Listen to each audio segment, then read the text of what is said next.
All right. Well, hello, Farm Bureau family. This is Ben Tyndall, and we are here with Senator Ron Muzzall. Senator, thank you so much for the chance to visit and sit down with you. You're more than welcome. I'm glad we had the opportunity, Ben. I appreciate it. Well, I know a lot of our Farm Bureau members are very aware of who you are, but for those that may not, can you tell us a little bit about yourself? I know you have a strong agriculture background. Can you describe that a little bit? My wife and two of our three daughters are involved in our operation on Whidbey Island. Family's been there since 1910. I'm the fourth generation. Fifth generation is vested. Primarily always been in the livestock business. We dairied up till '06. Now we concentrate on beef, pork, lamb, poultry products, which we sell through our own grocery store and about 6 other grocery stores on or around the island. And we do a direct market business with whoever wants to come and get their quarters and halves. We also direct ship to Southeast Alaska, and we've got a process line that we send through distributors up and down the I-5 corridor. Oh, wow, that's fantastic. Well, now tell us a little bit about the journey transitioning from that background to now in the I've always been involved. I spent 22 years on cooperative boards, our local Skagit Farmer Supply, which we got our inputs from. I spent 15 years on that board. I also spent 8 years on the Land Lakes corporate board based out of Arden Hills, Minnesota. So I've been involved in governance, spent 20 years with North Whidbey Fire and Rescue as a firefighter officer, 11 years as a fire commissioner, despite also being on county boards and committees and the like. So governance is something I've often been involved in. 2019, our senator retired from the 10th. I was approached to put my name in for that. I told them no, no, and hell no. And the third time they came to me, I finally agreed to put my name into the process to be appointed.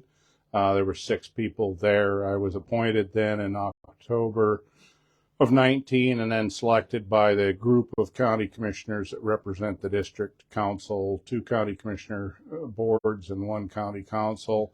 Was appointed in October of 2019 and then had to run for election in 20. So this is actually my 4th session here in Olympia. Okay. So you entered in a real easy, time of the season, right? Yeah, my first session was the start of COVID. Oh my goodness. Fortunately, I was elected into a leadership position early on, so when everybody else had to be virtual, I've been here in Olympia. Because in the Senate, we let leadership on the floor even during the pandemic. Okay. So I've been down here all 4 sessions. Wow, that's fantastic. Well, can you tell us a little bit, since you've been here now of several sessions, what are some of the key policy areas that are important to you, or that really some of the kind of passion projects that you may have been working on? Well, and it's interesting. Everybody assumes you can kind of come down here and do what you want. We get assigned committees. This after 3 sessions, I finally got on Ag and Natural Resources, and ended up then ending up as the ranking member on Ag and Natural Resources. But I started off on some different committees. I've been on 3 of them, 2 of them all the way along, and 2 over the last 2 years. So I'm on the 2 policy committees I'm on are Health and Long-Term Care. I'm assistant ranking there. And Ag and Natural Resources, I'm the ranking member there.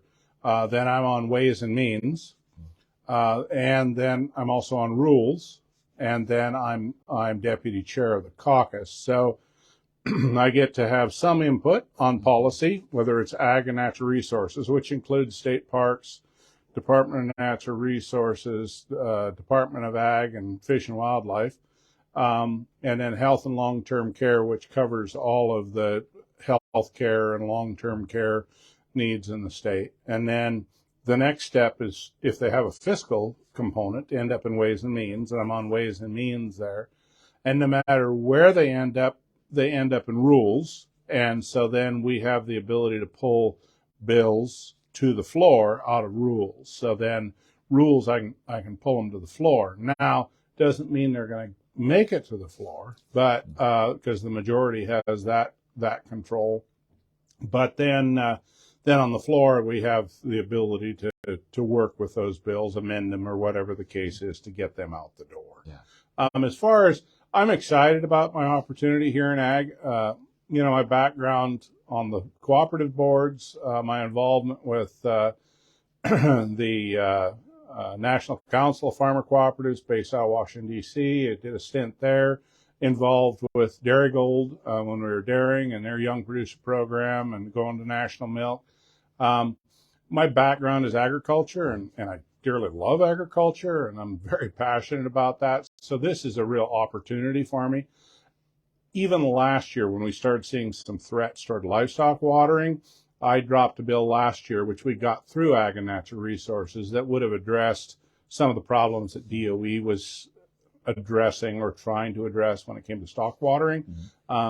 We ran that through with the promise that we wouldn't pull it to the floor, but that allowed us to engage in a conversation with the Department of Ecology. They've dropped their initiative to require permits for stock watering from surface waters. We've got to go back and codify that. We've got to address that because that will impact all of us who have livestock, who may even take a drink out of a mud puddle.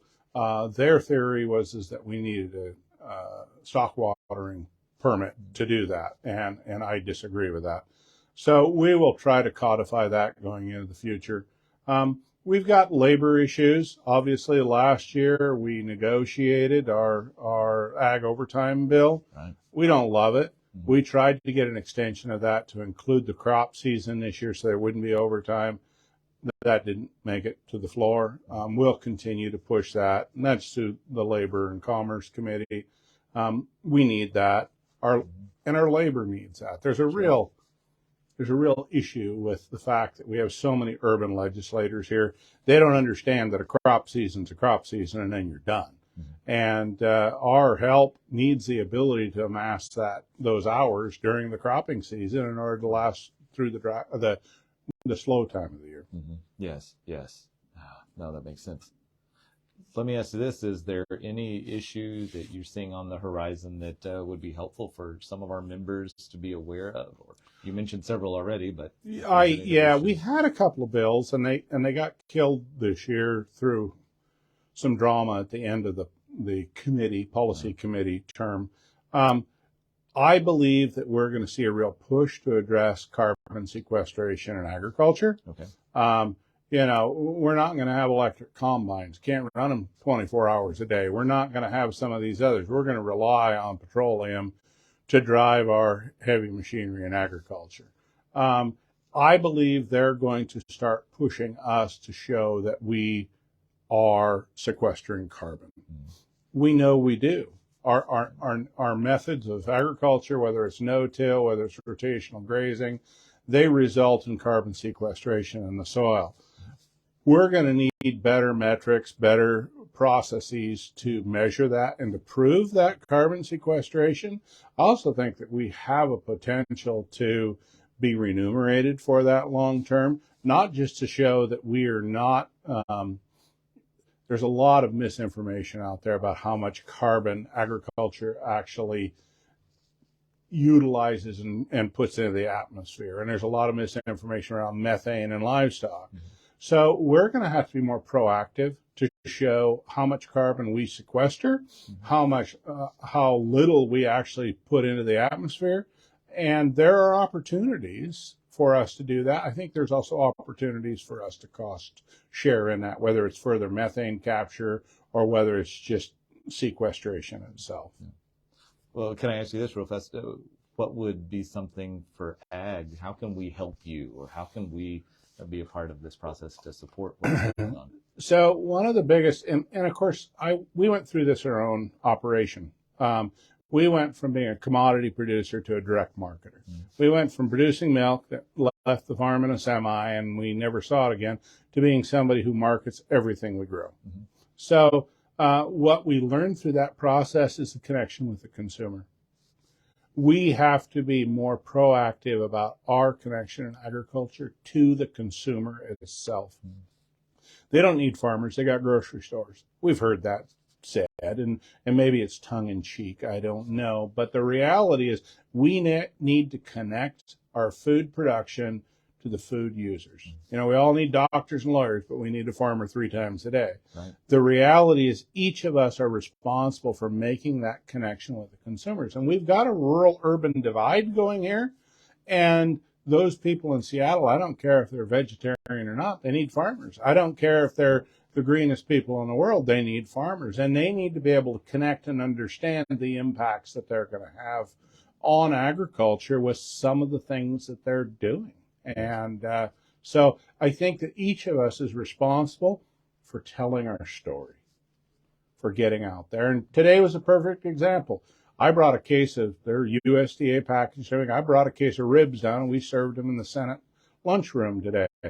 Those people now have a connection to me and my farm. I didn't charge for them. We donated them. But now there's a connection. When I talk about the farm, they've tasted the farm. Yeah. And I think that that's an important thing, that we link ourselves with the producer. Doesn't matter whether we're raising wheat or beef or apples or whatever. They've got to understand this is where their food comes from. Right, right. Well, let me ask this just as at the end here.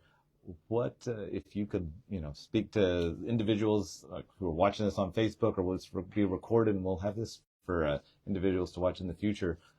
What is a message that you can give directly to farmers, just speaking directly to them, that as a state senator you would want to relate? Well, I think one of the things, because I think we all feel a little isolated from the governing process. One, I'm a farmer. My kids and my wife are home doing that now so that I can be here. But I'm not the only one. We've got 3 or 4 of us in the Republican caucus alone that have direct link back to the land. We're going to finish up in April, and we're going to hop on a tractor, and we're not going to take a breath till September. We make sacrifices to be down here to represent our interests. I represent my entire district, but know that I understand the agriculture that we are all. I mean, our co-op that I was on the board of, now my daughter's on the board of, we supply inputs for 100 different crops. So I understand the complication. I understand the frustration. We're here working on your behalf. And my office is always open to comments, to issues that we can try to address. You're being represented here. Don't feel like you're being left out of the process. Now, we're in the minority, but the ability to speak to the majority as somebody who is actively engaging, that has a huge impact. So don't feel forgotten. Don't feel that your interests aren't being represented. They are. It's just from a minority party. And we're working past that handicap to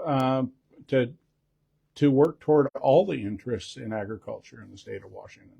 That's good. That's good. Senator, thank you so much. I really appreciate this very much. Thank you for your time. You're more than welcome.